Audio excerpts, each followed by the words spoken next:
क्या निराश हुआ जाए पार्ट बे पेज नंबर 8। तो इसके पहले भारत ने कभी भौतिक वस्तुओं का संग्रह को अधिक महत्व नहीं दिया था। लोभ, क्रोध, मोह आदि विकार मनुष्य के स्वभाव में हमेशा रहता है, यहाँ तक आए थे, विद्यमान रहते हैं, पर उन्हें प्रधान शक्ति मान लेना और अपने मन तथा बुद्धि को उन्हीं के इशारे पर छोड़ देना बहुत निकृष्ट है।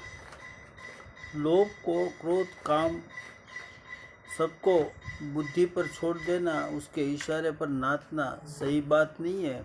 भारत ने कभी भी उन्हें उचित नहीं माना।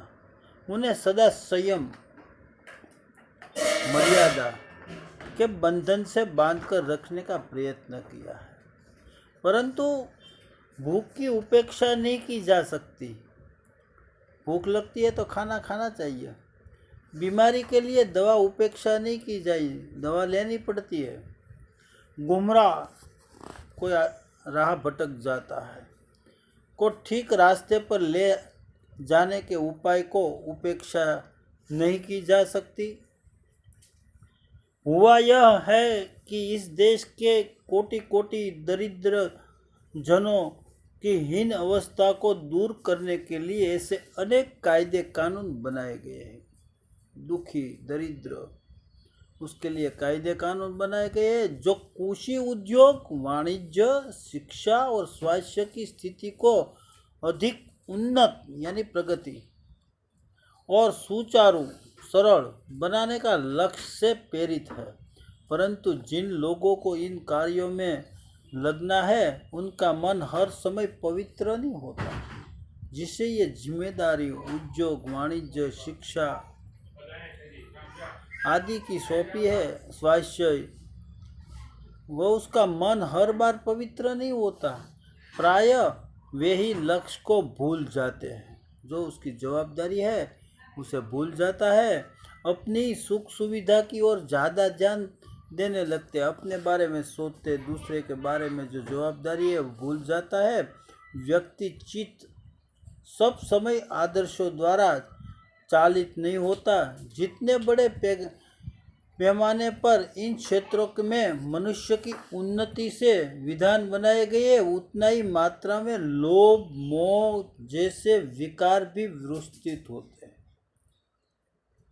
लक्ष्य की बात भूल गई, आदर्शों को मजाक बना दिया, उसका विषय बना दिया मजाक का, और संयम और दकिया चूनी यानी पुराने ख्याल मान लिया गया। जो रीत परंपरा है वही पर चलते हैं। परिणाम जो होना था वह हो रहा है। यह कुछ थोड़े से लोगों के बढ़ते हुए लोभ का नतीजा है। थोड़े से लोभ आदमी का नतीजा है, सब कुछ हो रहा है। परंतु इससे भारतवर्ष के पुराने आदर्श और भी अधिक स्पष्ट रूप से महान और उपयोगी दिखाई देने लगते हैं। भारतवर्ष सदा कानून को धर्म के रूप में देखता है। कानूनी धर्म है। आज एकाएक कानून और धर्म में फर्क हो गया, अंतर हो गया। धर्म को धोखा नहीं दिया जा सकता है। हम धर्म के बारे गलत सौगंध नहीं खा सकते। कानून को दिया जाता है और देते हैं लोग। यही कारण है कि लोग धर्म भीरु है। वे कानून की त्रुटियां से लाभ उठाते, त्रुटियां खामी का लाभ उठाकर निर्दोष छूट जाते हैं। संकोच नहीं होता, कोई शर्म नहीं होती। इस बात के पर्याप्त प्रमाण खोजे जा सकते, पुष्कल प्रमाण मिलते हैं कि समाज में ऊपरी वर्ग में चाहे जो भी होता रहा हो, भीतर ही भारतवर्ष अब भी यह अनुभव कर रहा है कि धर्म कानून से बड़ी चीज है। अब भी सेवा, ईमानदारी, सच्चाई और आध्यात्मिकता के मूल्य बने हुए हैं। वे दबे आवश्यक है, उसकी असर कम हुई दब गए, लेकिन नष्ट नहीं हुए। आज भी वह मनुष्य से प्रेम करता है, महिलाओं का सम्मान करता है। झूठ और चोरी को लोग गलत समझते हैं, दूसरों की पीड़ा पहुंचाने का पाप समझता है। हर आदमी अपने व्यक्तिगत जीवन में इस बात का अनुभव करता है कि समाचार पत्रों में जो भ्रष्टाचार के प्रति इतना आक्रोश है, वह साबित करता है कि हम ऐसी चीज़ों से गलत मानते हैं। वो अच्छी बात नहीं है, बुरी बात है। और समाज से उन तत्वों की प्रतिष्ठा कम करना चाहता है जो गलत तरीके से धन या मान संग्रह करते हैं। दोषों का पर्दाफाश,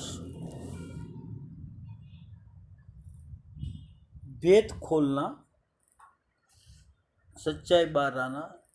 बुराई यह मालूम होती है कि किसी के आचरण के गलत पक्ष को उद्घाटित करते समय उसमें रस लिया जाता है और दोषा उद्घाटन को एकमात्र कर्तव्य माना जाता है। बुराई में रस लेना बुरी बात है, अच्छाई को तो इतना ही रस लेकर उजागर न करना और भी बुरी बात है। सैकड़ों घटनाएं ऐसी घटती है जिन्हें उजागर करने से लोक चित्त में अच्छाई के प्रति अच्छी भावना जगती है। लेखक अपने जीवन का अनुभव कहते हैं कि एक बार रेलवे स्टेशन पर टिकट लेते हुए गलती से मैंने 10 के बजाय 100 रुपये का नोट दिया और मैं जल्दी जल्दी गाड़ी में आकर बैठ गया। थोड़ी देर में टिकट बाबू उन दिनों के सैकड़ों क्लास के सेकंड क्लास रेलवे नो डब्बो क्लास में डिब्बे में हर आदमी का चेहरा पहचानता हुआ उपस्थित हुआ। उसने मुझे पहचान लिया और बड़ी विनम्रता से के साथ मेरे हाथ में 90 रुपये रख दिए। वापस दे आए टिकट बाबू। लेखक के रुपये 10 की बदले 100 आए थे तो सेकंड क्लास के डब्बे में आकर उसे रुपये पहुंचा दिया। यह बहुत गलती हो गई थी। आपने भी नहीं देखा, मैंने भी नहीं देखा। उनके चेहरे पर विचित्र संतोष की गरिमा थी, गौरव था। मैं चकित रह गया, आश्चर्य में पड़ गए लेखक, क्योंकि आज भी दुनिया में ईमानदार आदमी बस रहे। कैसे कहूँ कि दुनिया में सच्चाई और ईमानदारी लुप्त हो गई है, अदृश्य हो गई है। वैसी अनेक अवांछित घटनाएं भी हुई है, घनी घटनाएं हुई है ऐसी, परंतु यह एक घटना ठगी और वंचना की अनेक घटनाओं से अधिक शक्तिशाली है। जो चोरी डकैती है उससे ज़्यादा शक्तिशाली ये घटना है ईमानदारी की। एक बार मैं बस यात्रा कर रहा था। दूसरा प्रसंग, मेरे साथ मेरी पत्नी और 3 बच्चे भी थे। बस में कुछ खराबी थी, रुक रुक कर चलती थी। गंतव्य से कोई 5 मील पहले ही एक निर्जीव सुनसान स्थान में बस ने जवाब दे दिया, यानी रुक गई। रात के कोई 10 बजे हो गए। बस में यात्री घबरा गए। कंडक्टर ऊपर गया और एक साइकिल लेकर चलता बना। लोगों को संदेह हो गया कि हमें धोखा दिया जा रहा है। बस में बैठे लोग ने तरह तरह की बातें शुरू कर दी। किसी ने कहा यही डकैती होती है, ऐसे ही लूटपाट होता है। 2 दिन पहले इसी तरह एक बस को लूट लिया गया था। परिवार सहित अकेला मैं ही था। बच्चे पानी पानी चिल्ला रहे थे। लेखक कहते हैं पानी कहाँ ठिकाना न था। ऊपर से आदमियों का डर समा गया था।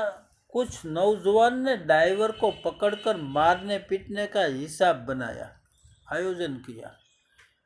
ड्राइवर के चेहरे पर हवाइयाँ उड़ने लगी।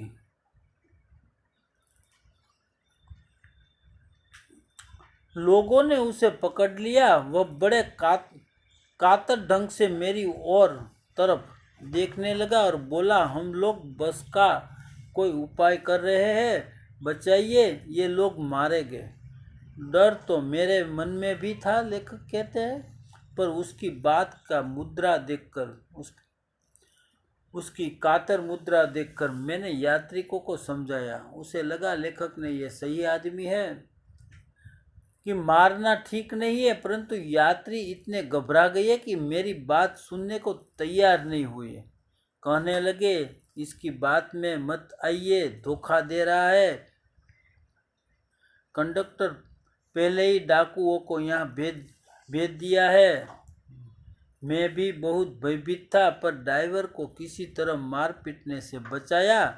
1.5-2 घंटे बीत गए। मेरे बच्चे भोजन और पानी के लिए व्याकुल थे।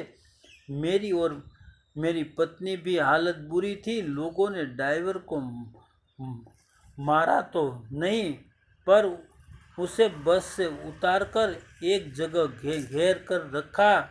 कोई भी दुर्घटना होती है तो पहले ड्राइवर को समाप्त कर देना उन्हें उचित जान पड़ता है।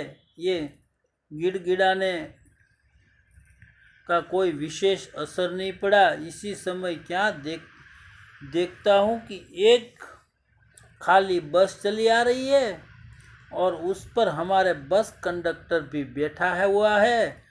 उसने आते ही कहा, अड्डे से नई बस लाया हूँ, इस पर बैठिए, वह बस चलाने लायक नहीं है।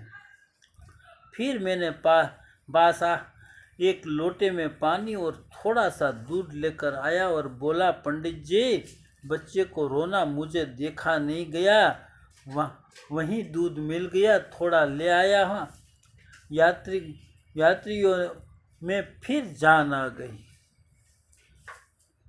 सबने उसे धन्यवाद दिया, ड्राइवर से माफ़ी मांगी और 12 बजे से पहले ही सब लोग बस के अड्डे पर पहुंच गए।